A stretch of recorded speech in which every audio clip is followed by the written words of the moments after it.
subscribing, and leaving comments.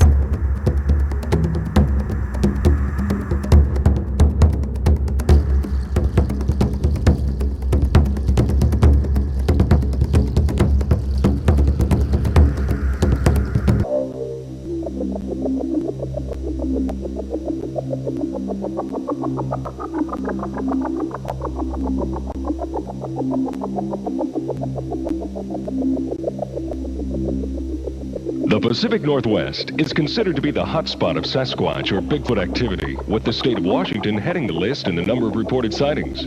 Sasquatch has been described as an ape-like creature, covered with long hair except in parts of its face and hands, 8 to 12 feet tall, and weights estimated in excess of 800 pounds. In the over 2,000 reported sightings of Bigfoot, not once has it attacked man. Be it legend or fact, the investigation of Bigfoot continues, and some of the latest results and methods are startling. On a hot afternoon in October, Roger Patterson and a friend were riding through some woods in northern California. Suddenly their horses shied. They looked ahead and saw something squatting by the creek. As the creature ambled away, Patterson took this film that has been analyzed, debated, and contested ever since.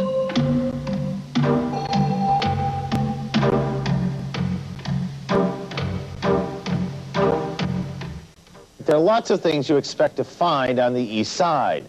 Classy homes, expensive cars, speary topsiders. But not Bigfoot, the legendary Northwest monster. Could it be that Bigfoot has been wandering the neighborhoods of Eastgate? Depends on who you ask. We ask Mark Sauter, who has been on the trail of Bigfoot and joins us tonight with the second of 3 reports. Mark. Well, Aaron, we traveled from the Blue Mountains of Oregon to Bellingham in search of this legendary monster. But we found some of the most amazing sightings right here in our own backyard. The east side, just far enough from the city to maintain a hint of the outdoors. The thing was incredibly large. At least 8 feet tall. The face was like elephant skin. And lifted its head right back and opened its mouth very wide and let out this human howl. It walked not quite like a human. The black one took 3 or 4 huge strides. Were you afraid? Yes. Very much. Several folks say they've been scared by Bigfoot on the east side, and at least 3 of the sightings occurred in this Eastgate neighborhood. And I opened this sliding door because it was very hot. Joe Downham was making tea on a moonlit summer night when he spotted someone near his neighbor's house. I saw the man, what I thought was a man looking through the window, and I thought, well, I'll go up and ask him who he's looking for, and if he's up to no good, he'll buzz off. So I walked up the slope. It wasn't till I got to here that I could see it wasn't a man at all. It was some kind of animal. It was standing taller than the window, which is 7.5 feet from the ground, and stooping and looking into the bedroom. After it had looked about 3 times to the left, another one came and stood next to it, but this was black. It was covered with a much cleaner, glossy-looking fur than the brown one. At that moment, the brown one turned round and looked towards me with a kind of a grimacing expression, something like this.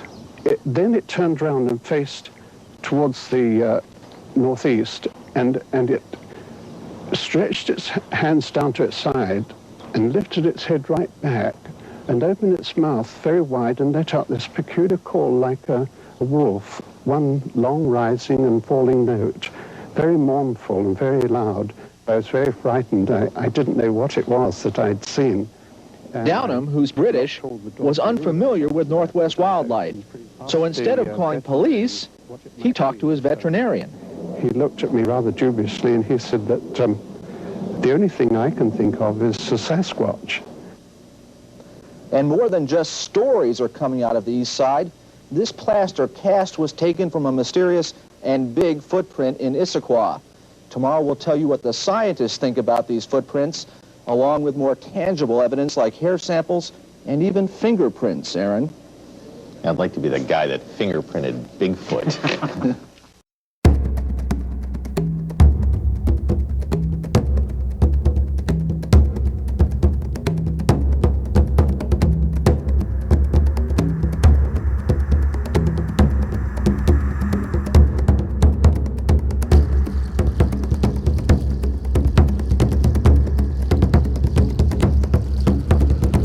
enjoying all this rare and unique content.